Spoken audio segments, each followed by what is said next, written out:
In 1945, British and American pilots had rained death and destruction on Germany. Now, in 1948, they were flying again to Berlin.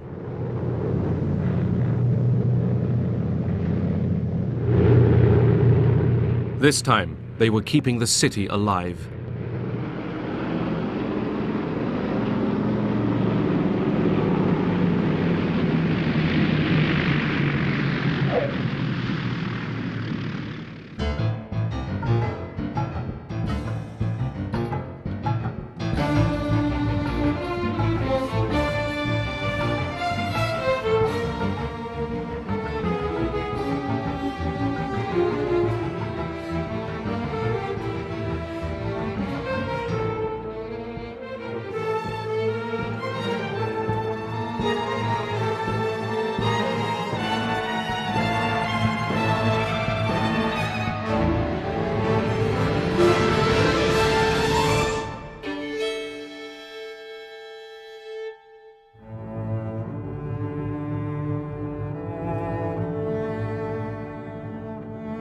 Berliners were a beaten people in 1945. Their fate was in the hands of the Russians, Americans, British and French, their conquerors. Germany was divided into 4 occupation zones: Soviet, American, British and French. 3.5 million Berliners lived in a city 110 miles behind the Russian lines. Berlin was linked to the west by a highway and a railway which ran through the Soviet zone. The city itself was divided into 4 sectors: Soviet, American, British and French. Я вам рассказывал. Потому что именно в Берлине и в самой Германии Berlin and Germany were the only places where the two sides came into contact. That is, Soviet troops and troops from the Allied countries. И в Берлине тоже. В других местах мы нигде не имели прямого. In other places, we didn't have direct contact between our two armed forces. Это была одна из причин того. That was one of the reasons why Berlin became a battlefield for the Cold War. Вот этой холодной войны. Berliners had lived a precarious existence for years. Food was at near starvation levels, and currency was worthless. The black market was king. Man tauschte also, und das, was man auf Bezug We bartered everything. Ich will mal sagen, wer nicht raucht. A non-smoker who got cigarettes with his ration cards would gladly take them, because he could barter them for something more useful. Der Raucher war gegen irgendwas anderes einen. Naturally, we all did it. Cigarettes were our currency. The black market was the only thing that kept us alive. Was die Leute am Leben erhält. British Foreign Secretary Ernest Bevin had a plan for Germany. He didn't like the Germans, but believed that European recovery depended on them.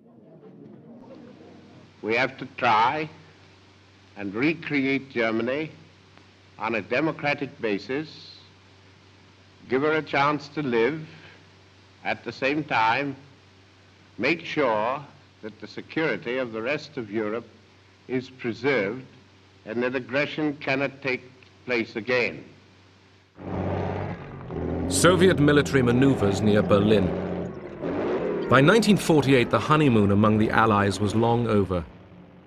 The Soviets wanted a weak Germany under 4-power control. America, Britain and France were secretly planning a new German state in their occupation zones. Spies told the Soviet military governor, Marshal Vasily Sokolovsky, about the plan. Он нас собрал всех и сказал, что прочел нам данные. He gathered all of us together and read out an intelligence report. Данные разведки показали, что в Лондоне совершился. The report stated that a secret conference about Germany was held in London. He read out everything that was discussed in London. Sir Brian Robertson, the British military governor, and his American counterpart, General Lucius D. Clay, had to implement the Western plans. General Clay was the hardest working man I've ever encountered, no vacation. He skipped lunch because he considered that a waste of time. Instead, he had 20 cups of coffee and 2 packs of cigarettes a day. What impressed me particularly was his fantastic ability to absorb difficult questions that were quite outside of the framework of his experience. After all, he was a professional soldier. The Allied Control Council met regularly in Berlin. Usually, as here, the proceedings followed a well-worn path. The American General Clay and his Western partners exchanged routine information with their Soviet counterparts.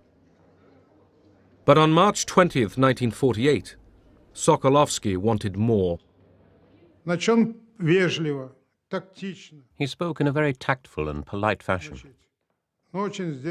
in a very restrained way.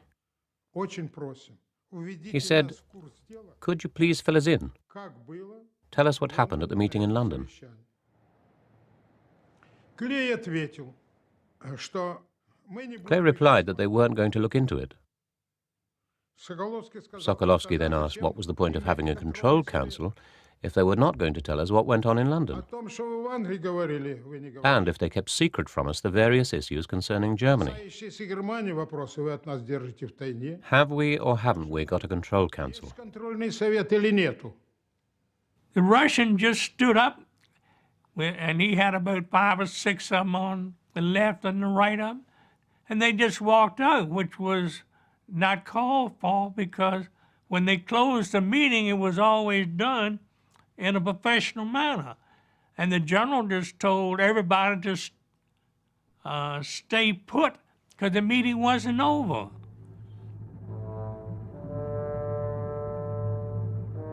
The former Allies provoked each other. The West had no intention of budging from Berlin, but knew the Soviets wanted them out. They feared Stalin might risk war to achieve it.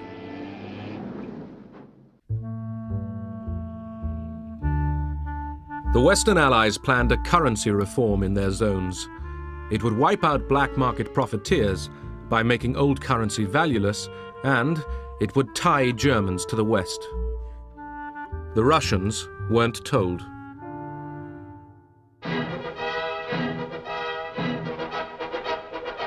May Day 1948. In the Soviet zone, Stalin had merged the Socialist and Communist parties. The new grouping, the Socialist Unity Party, was out in strength. There was even a side swipe at Winston Churchill. For the demonstrators, the real target was the city council, the Magistrat, which wanted to run all Berlin on Western lines. The majority of the Berlin City Council, supported by the Social Democrats and the Christian Democrats, believed that with currency reform there would be an immediate upturn in the economy. In particular, there would be increased investment by entrepreneurs.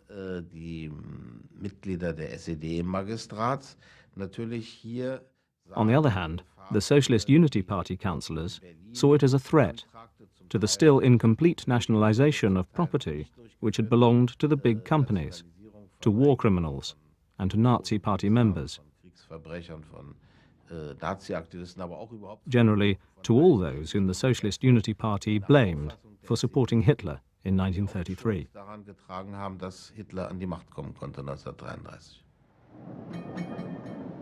The stage was set for confrontation between the Socialist Unity Party and their pro-Western opponents. These were led by Ernst Reuter, whose family had once been forced to flee from Hitler. His election as mayor of all Berlin had been vetoed by the Russians.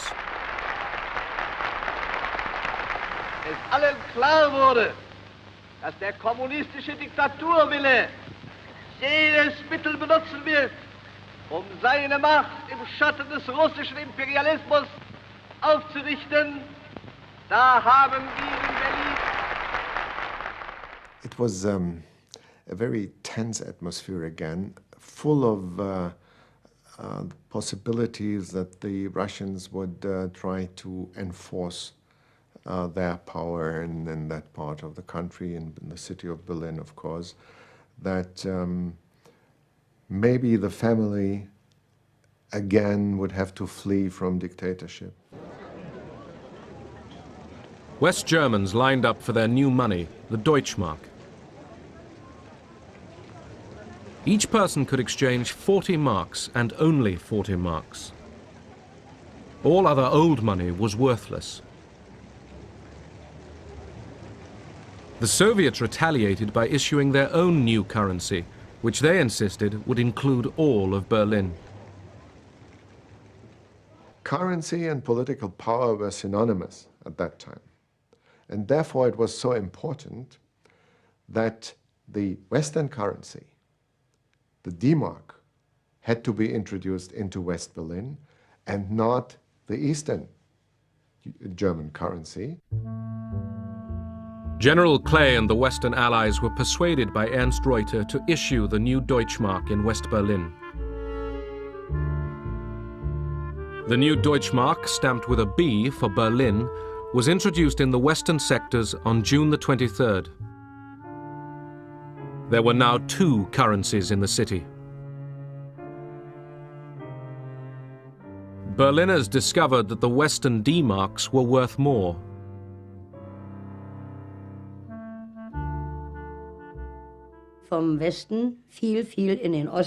Many people from the West frequently traveled to the East and of course bought up what they could. East marks and West marks, if you can call them that, were usually 1 to 7 or 1 to 5. That is, we got 7 or 5 East German marks for 1 West mark. And as we found out later, it was a sellout, at least around Berlin. The introduction of the new Western currency in Berlin infuriated the Soviets, who debated what to do next. Sokolovsky picked up the special phone and rang Molotov. He said, "We're discussing these matters. What shall we do?" We all understood the seriousness of the situation. Molotov replied, "You're not planning to bring tanks out into the streets, are you?"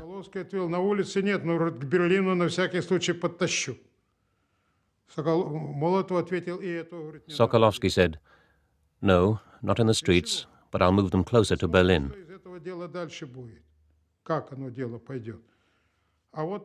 "No, don't do that," Molotov said. "Let's wait a bit. If you bring in the tanks, you'll be accused of planning to seize the whole of Berlin, and they will bring out their tanks. It's better to resolve this issue by using diplomatic language."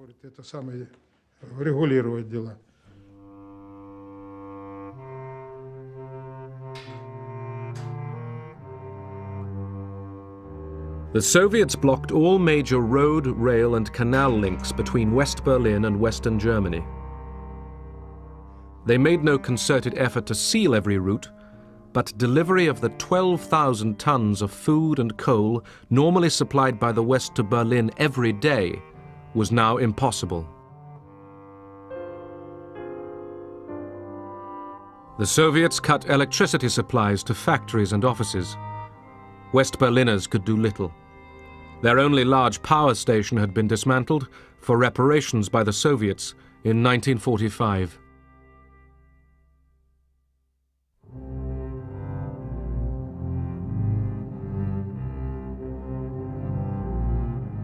The Western Allies imposed a counter-blockade on the Soviet zone. Workers throughout the whole of Berlin faced unemployment and hardship. First of all, it was a terrible shock. Wherever you went, everyone asked, "Oh my God, what will happen to us now?"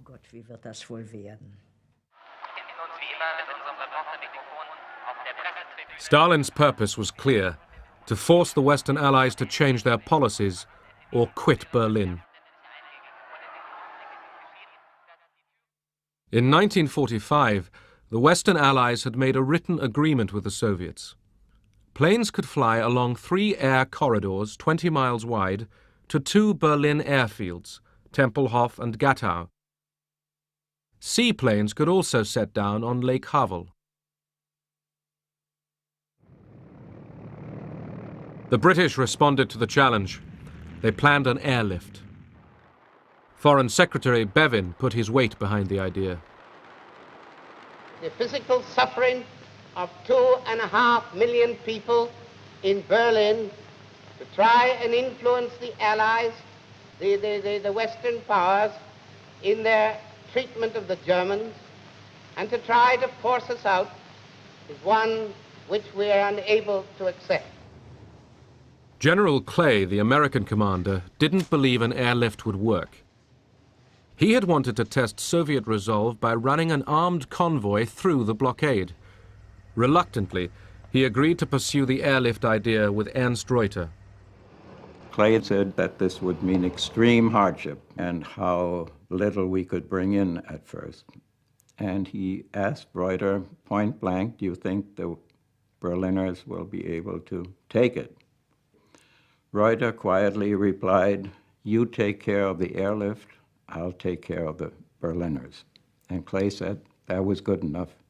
He called up General LeMay and said, General, we're going to haul coal into Berlin. Coal? General LeMay said. He said, yeah, we're going to keep this city alive.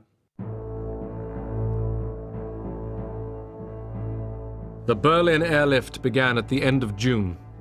The Americans called it Operation Vittles. The British, Plain Fare. The airlift had to deliver 2,000 tons of supplies a day. Without it, West Berliners couldn't survive. They had coal for only 45 days and food for only 36.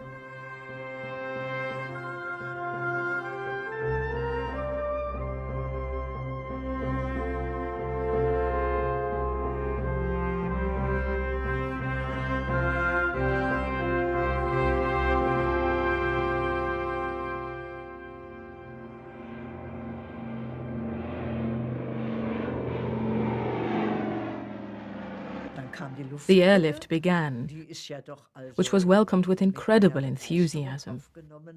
People had such confidence in it. It was really remarkable.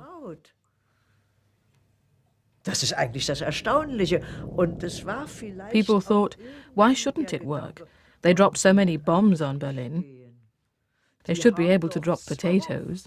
Bomben hier abgeworfen, da werden sie doch auch Kartoffeln abwerfen können.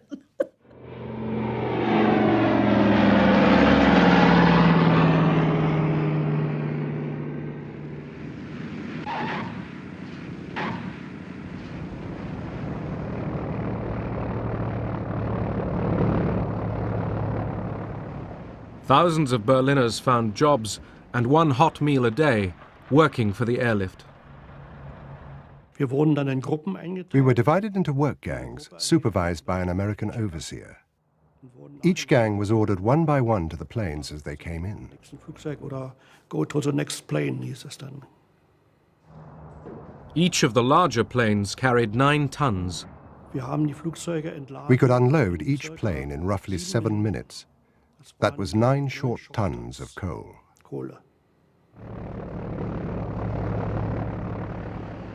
The British hired civilian operators. There weren't many people in England that had any aeroplanes, but I was very lucky at the time, inasmuch that I actually owned 12 converted Halifax bombers. The government came along and said, look, can we do something with these aeroplanes? And I said, of course. But remember, we all thought that the Berlin airlift was only going to last 2 or 3 weeks, or there would have been a war. America now raised the stakes by sending B-29 bombers, capable of carrying atom bombs, to Britain. The move was highly publicized. These are the men whose nerve-wracking job it may be to fight their way through weather and red obstruction.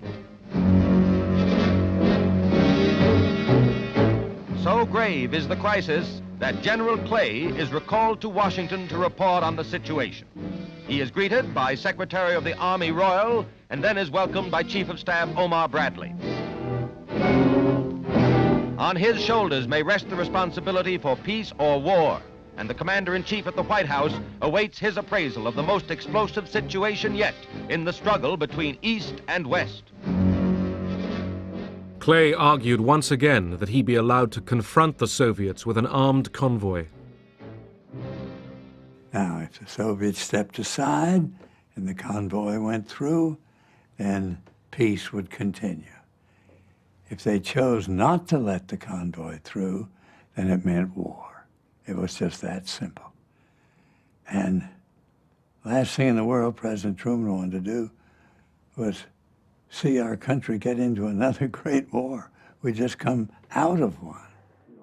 So, no armed convoy, but more planes for the airlift. Since I have been in Washington, I have been assured of an additional supply of C-54s, which carry 10 tons, to replace the C-47s. And this will enable us to build our airlift up to 4,500 tons a day. This tonnage will enable us to maintain Berlin indefinitely while we try to find a peaceful solution to the Berlin problem. In August, Stalin visited an air show near Moscow. He was confident that the Soviet blockade of Berlin's western sectors would be enough to force the Allies back to the negotiation table. But time wasn't necessarily on his side. The West's counter-blockade of coal, steel, and machine tools was beginning to bite.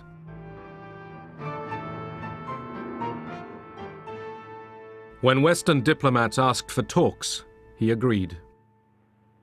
И Сталин был, надо сказать, очень спокойный. Stalin was very calm. He smoked.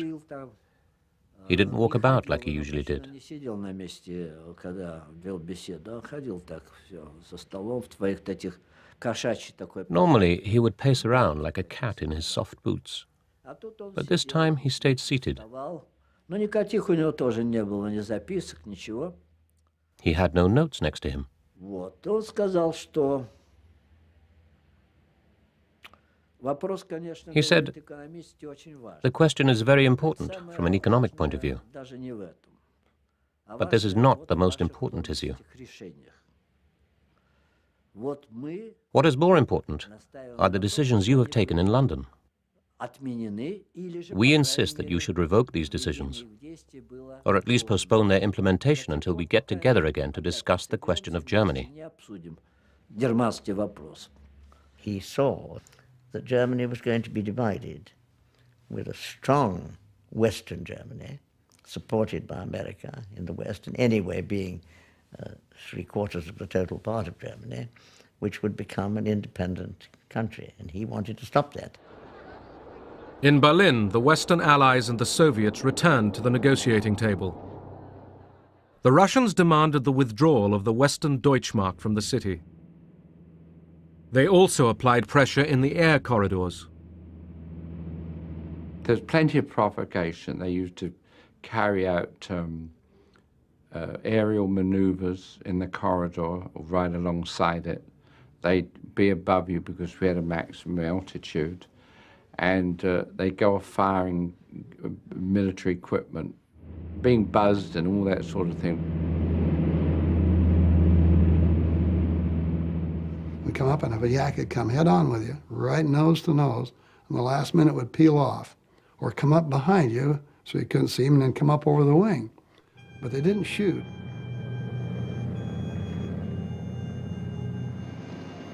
Bad weather caused delays and accidents. The airlift was not delivering enough food, and virtually no coal had been stockpiled for the harsh winter to come.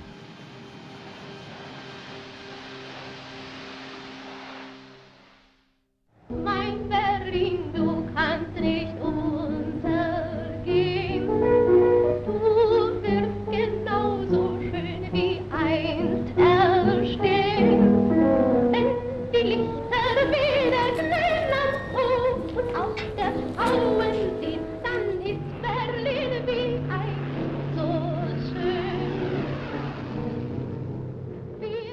Berliners knew they were living on the edge. Electricity came on for only 4 hours a day. Es gibt kaum eine Stadt, die solchen Lebenswillen hat, drum kann Berlin nie untergehen. Wir haben dann teilweise We did the washing at night. Because I had a small baby, I had to boil the nappies and do the cooking. Windeln abgekocht und so weiter. If we didn't have an electric iron, then we'd go to a neighbor and do the ironing together. It's always the same in bad times. People stick together through thick and thin. The Soviet blockade didn't prevent West Berliners from moving about freely within the city. The eastern sector behind the Brandenburg Gate could be very enticing. I often went across into East Berlin. If you wanted to go out, you had to go into the eastern sector. There were dance halls, there was music, there was electric lighting. The rooms were heated and normal peacetime conditions prevailed.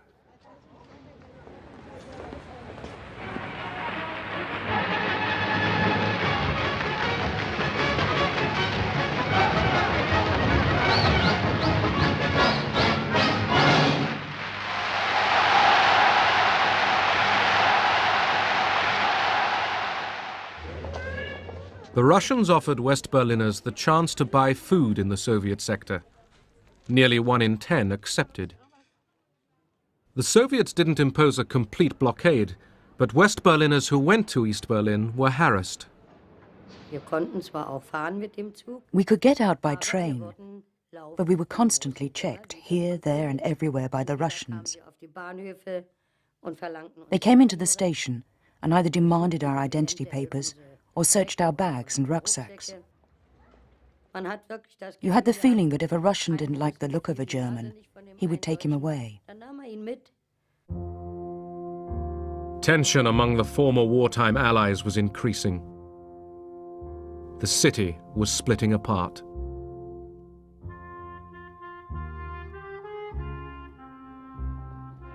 On September the 6th, communist-led activists converged on a full meeting of the city council in East Berlin.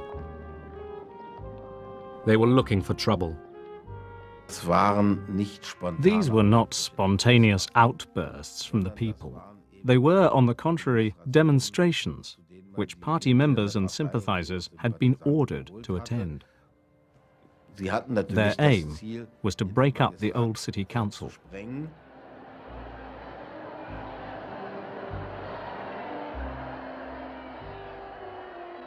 We wanted to begin the session. But Speaker Suhr couldn't get it started because communist gangs had made it their business to be there.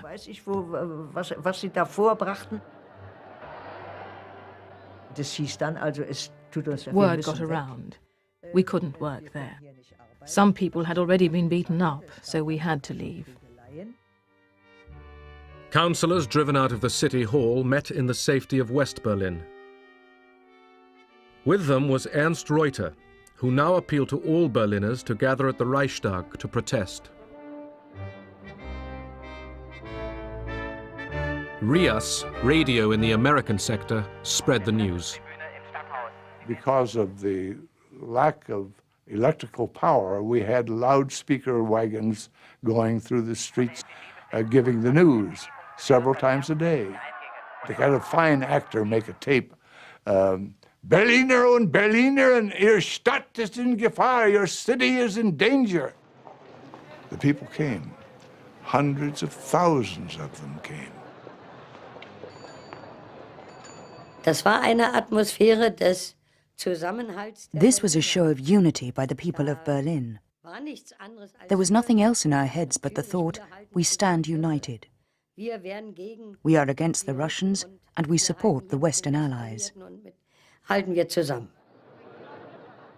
Nearly 300,000 Berliners, many from the east, assembled at the Reichstag.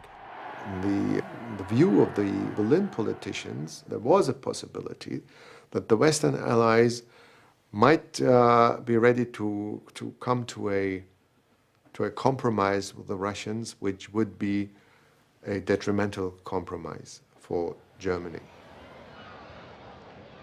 They rallied that meeting to demonstrate that the population of Berlin was decided to stand for their freedom and for democracy.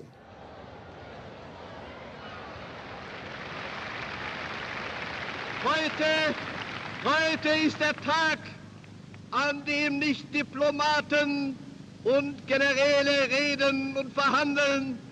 Heute ist der Tag, wo das Volk von Berlin seine Stimme erhebt. Ihr Völker in Amerika, in England, in Frankreich, in Italien, schaut auf diese Stadt und erkennt, dass ihr diese Stadt und dieses Volk nicht preisgeben dürft, nicht preisgeben könnt.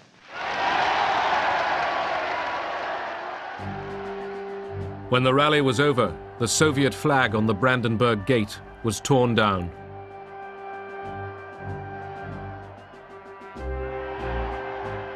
East Sector police and Soviet soldiers opened fire. 12 people were injured. One young Berliner was killed.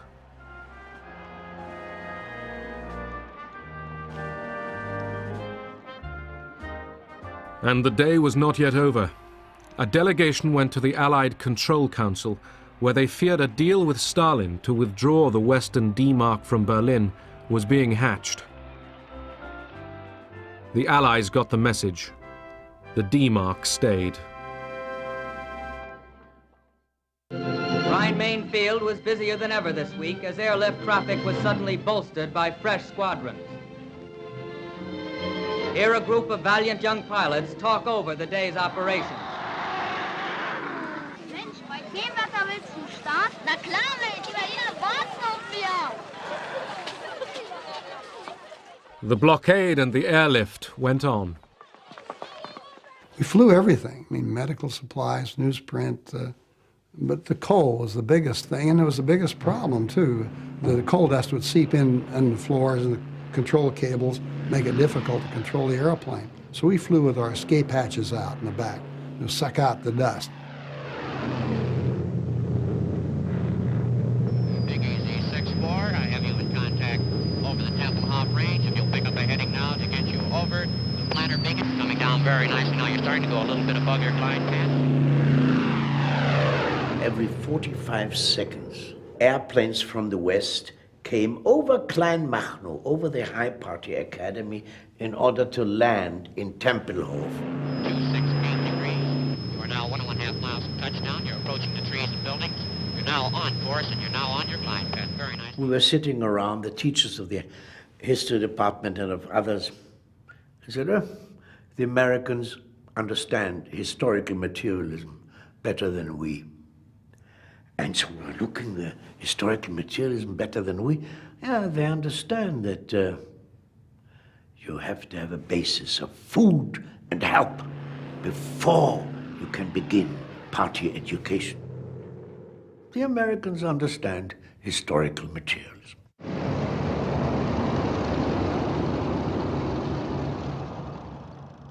Airlift pilots could fly up to 3 missions every day. An American pilot brought his own 8mm movie camera. I went back to Berlin to get this picture. Inside the barbed wire, kids came up on the other side of the barbed wire, looked at me in the uniform, came up and started talking to me. How many sacks of flour you got? You know, how's it going to be tomorrow? They got off the subject of flour very quickly, on the subject of freedom. And said, look, he said, someday we'll have enough to eat. Just give us a little. Just don't give up on us when the weather gets bad. We'll have enough. But if we lose our freedom, we may never get it back. And these kids were 8 to 14 years old. They blew my mind with their maturity and understanding of what was important. Halvorsen promised the children that he would return with chewing gum and chocolate dropped from tiny parachutes. Es war erstaunlich, was die alles mit ihren Flugzeugen hergebracht haben. It was amazing all the things they brought over in their planes. Das heißt, der eine Junge, der war dann auch hier, die mit diesen... I still remember my youngest boy was there. hatten dann kleine, When American soldiers dropped little parachutes, with sweets, chewing gum and chocolate. Bisschen Schokolade, sowas.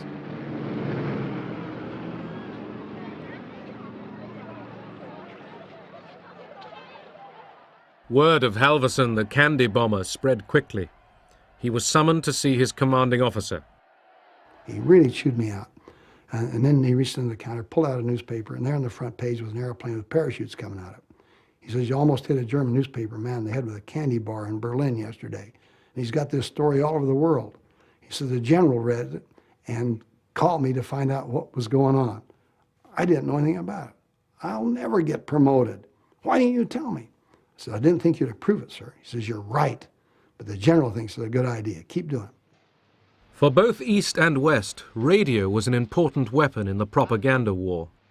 Es spricht Roman Kwalek. Radio in the American sector, RIAS, was run by William Heimlich. I introduced American broadcasting techniques on the theory that if the audience isn't there, you can't convince them of anything.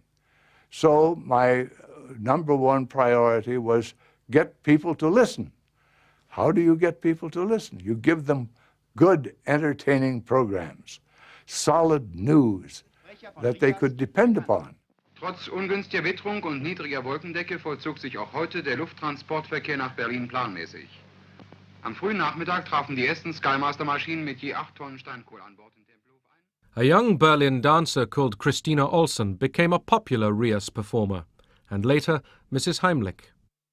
I read the headlines, and then I would make fun of whatever the Russians or East Germans did.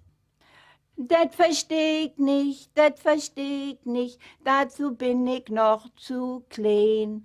Doch die Russen, die müssten doch das eigentlich verstehen. Which means I'm too little to understand all these happenings, but the public could certainly get it. And it became a very famous slogan in Berlin, and so I became the voice of Berlin. Werden Sie am Sonntag wählen? Ja, ja. Und Sie? Selbstverständlich. Aber natürlich werde ich wählen. Darf ich Sie auch noch schnell fragen, ob Sie am Sonntag wählen Aber werden? selbstverständlich werden wir wählen. In December 1948, West Berliners voted for a new council to run their half of the city. The Socialist Unity Party, which dominated the old council in the Soviet sector, boycotted the elections. Wir sind im Moment als Stadt gespalten. For the moment, we are a divided city. There is nothing we can do about it. Our survival now depends on developing extremely strong ties with West Germany.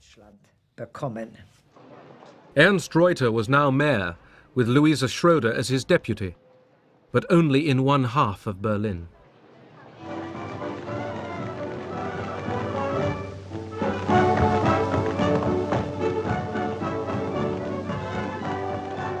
For the American garrison in Berlin and for General Clay, Christmas entertainment was provided by Bob Hope and by the great Tin Pan Alley composer Irving Berlin. You know, you got the name wrong. It's Irving Jones. Irving Jones? Yes, I changed it. Anything over here named Berlin, they cut up into sectors.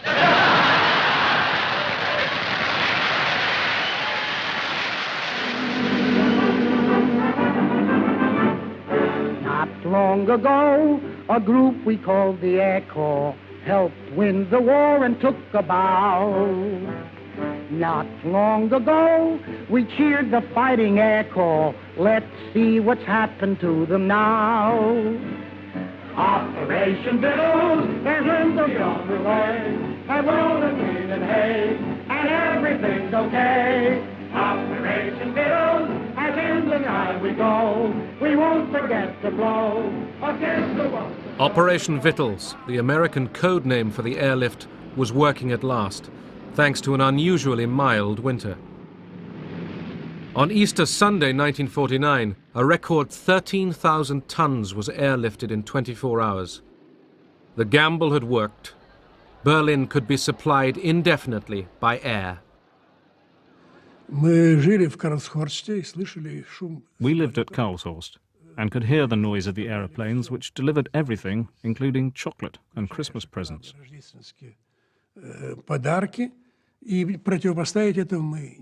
We couldn't match it. We were poor, and the West was rich. And of course, this crazy blockade was bound to fail.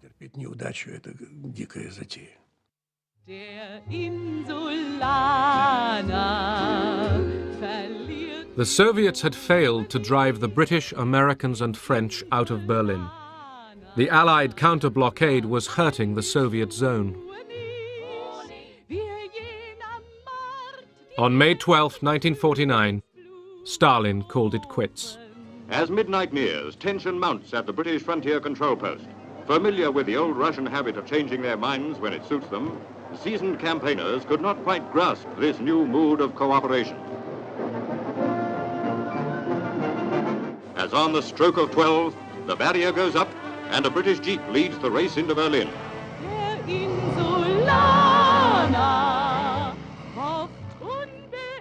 Many people thought the ending of the Berlin blockade meant an end to the Cold War.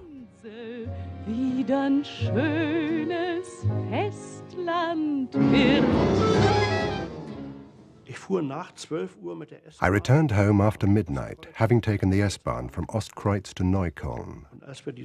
When we crossed the boundary between the two sectors, everything was bathed in light. It was like a dream. Freude. Weiter nichts. Sheer joy. Nothing else. We had done it. It does work with the West. Und es geht doch mit dem Westen. That was so very important. The West has won. Der Westen hat gesiegt. It was General Clay's time to go back home.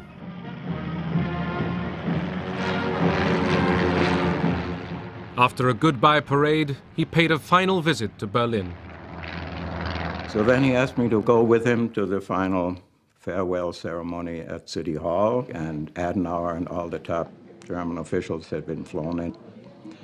That was a very impressive farewell ceremony, and as so often, nobody had thought of providing a separate microphone for the interpreter. This happened to me time and again, which meant I had to lean over practically cheek to General Clay to speak into the microphones. And in the strong light, I could see that there were tears in his eyes. I shall not use the English word goodbye, but rather try to say to you, Auf Wiedersehen.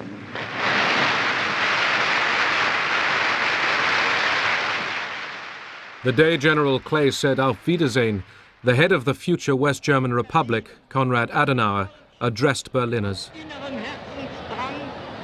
Und erfüllt von tiefer Dankbarkeit für euren Kampf, für euer Leid, für eure Geduld, die jetzt zum Siege geführt hat.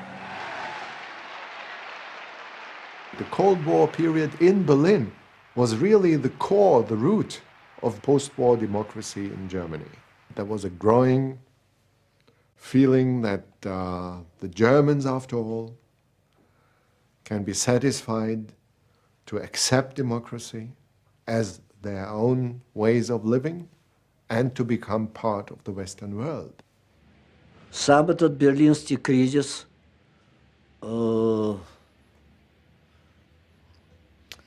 привел, конечно... The Berlin crisis, on reflection, resulted in a division of Europe. The government in West Germany was created, and 2 weeks later, on our side, the German Democratic Republic was born. That division went right across Germany. In April 1949, British Foreign Secretary Bevin's dream of a strategic alliance between Western Europe and North America came true with the signing of the North Atlantic Treaty. The overall success of the Berlin Airlift was, first of all, it persuaded a lot of very frightened people throughout Europe that they had to come into the Atlantic Alliance, which provided the security for the general feeling that we are safe in spite of these very much larger Russian forces which were next door.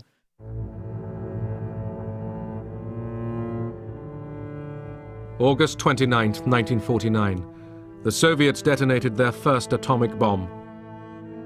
The American nuclear monopoly was over. The world was now split down the middle by two competing superpowers.